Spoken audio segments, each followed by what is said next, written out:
it's Charisse Marie, and in this video, I want to talk to you about the 4 levels of social media engagement for your business and the 5 levels that your clients experience. So stick with me. It's going to be awesome. Okay, so today we are talking about the 5 levels of engagement on social media that your clients experience and the 4 levels that your business experiences. It's funny because I knew there was, this 5 levels, but when I started digging in to really do this research for this video, I realized that there are actually 2 different levels of this, one for the clients and one for us. And the one for us, let's have some fun with this, okay? So I'm going to talk about our levels first, and then I'll talk about our clients' levels. Our levels. Number 1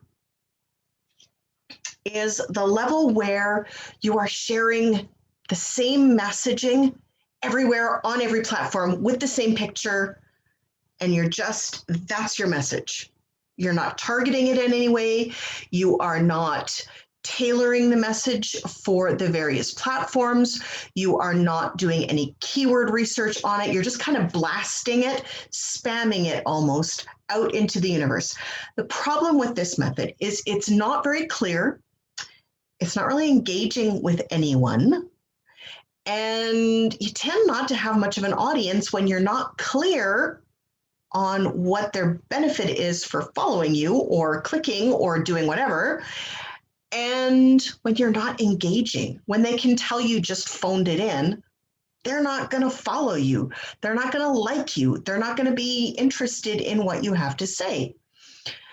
Now, the next level up from that is being too corporate. And this is where you are not really engaging. You're maybe a little bit more clear. Maybe you're tailoring it a little bit, but you tend to be kind of boring. This is I had Cheerios for breakfast kind of posts. They're kind of boring. Yes, they might get the point across, but they're kind of not as engaging as a real live human being. They feel like a business instead of a person. And that can also lead to no audience because people don't want to engage with a company. They want to engage with people. They want to engage with the people that make the decisions, the people that give them the answers that they're looking for, especially when it comes to coaching, consulting, intuitives, healing, all that kind of stuff. Now, the next level of this is being and I have notes, so I apologize if I look like I'm not looking at you guys all the time. It's just being too expert. You're being a little know-it-all and you're showing off a little bit too much. So this is the accounts where it's all about your news, it's all about your blog, and we've all fallen into this trap, right? I went to a conference, I got invited to do a speaking gig, I'm doing this, it almost feels braggy, right? And it can be very off-putting for people. This one isn't just boring. This is actually off-putting for people. They're like, okay, this feels uncomfortably close to someone that I don't want to spend time with because all they do is talk about themselves all the time. They brag all the time. That's not who I want to give my dollars to. Don't do that. The next one is someone who does all the things that we just talked about, but has a strategy behind it and really puts some thought into being engaging, into being the things that their clients need and want. These are the people who are delivering value for people. They're not just talking heads talking about themselves. They're not just talking in corporate speak. They're not just spamming everyone with the exact same message on every single platform. They are being thoughtful and intentional in the way that they are using their communication tools. And that's basically what all social media and all search engines are, is communication tools. And so they are looking for new and interesting ways to reach across the interwebs and create a connection with their ideal clients. And that's who you want to be. So maybe it is the exact same piece of content that you are marketing on every single platform, but you've done a little bit of research, even if it was 5 minutes on each platform, and you've looked at some keywords and some hashtags for each platform. You've tailored titles, you've tailored headlines, you've tailored copy to be specific for what the people on that platform are going to resonate with.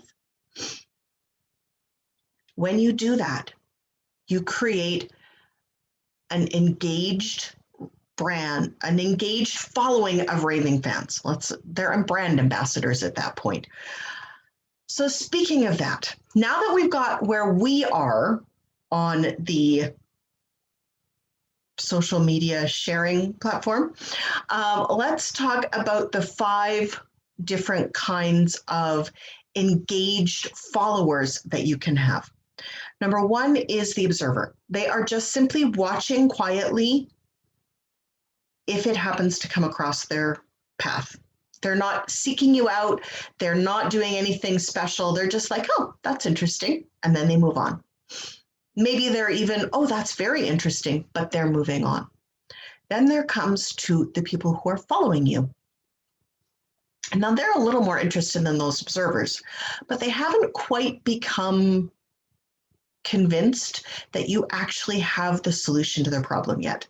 They're curious, they're hopeful, but they haven't been swayed yet. They haven't been shown that you can actually make a difference in their lives yet. They're waiting for you to prove that you can.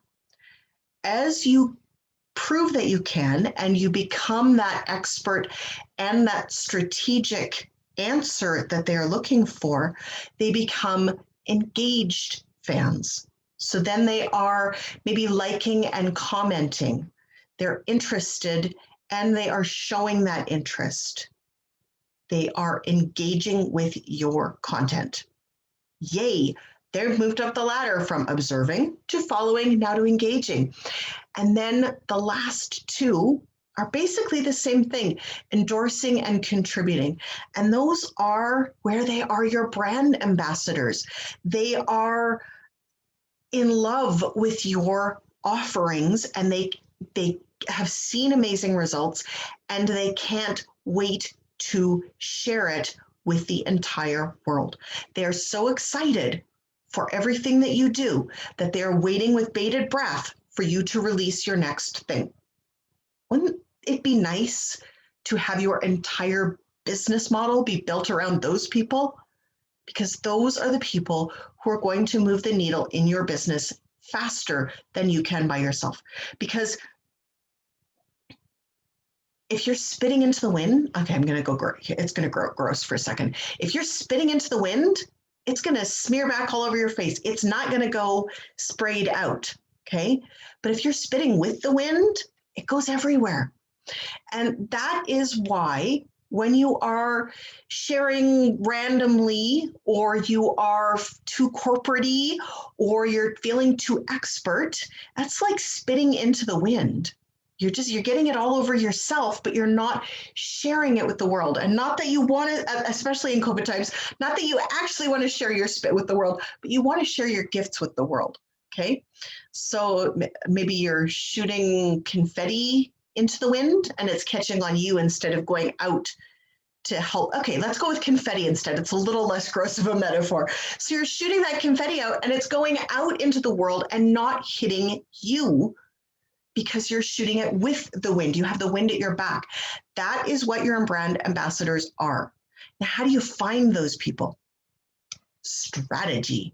It's all about making sure that on every platform that you're on, that you are talking to those particular ideal clients in a way that makes sense for the platform, that makes sense for their wants and needs, that makes sense for their urgent pain points, and that makes sense for your solution. Remember, we talked about this a lot on this channel. Your pain points are the way that they talk about what they've got going. Sorry, the cat's just jumping on the desk here. The way that they talk about what they've got going on in the world. And, right, pushing the cat off. Their pain points are the way that they talk about their problems, the problem they have that you have the solution for. You have the solution. So then it's also talking about their problems in a way that they can relate to, and also talking about the journey that you can take them on that is faster than the meandering road that they're going to take if they do it all by themselves. Okay, you're talking about the jet instead of the beat up old Volkswagen bus that takes a million years and can only go 30 miles an hour. You're going to take them on the Lear jet instead and get them there super, super fast. And that is exactly where we want to take your business. So use Pinterest to get more of those raving fans into your world in a faster way. That's it. Have a fantastic day, and we'll talk to you later. Bye.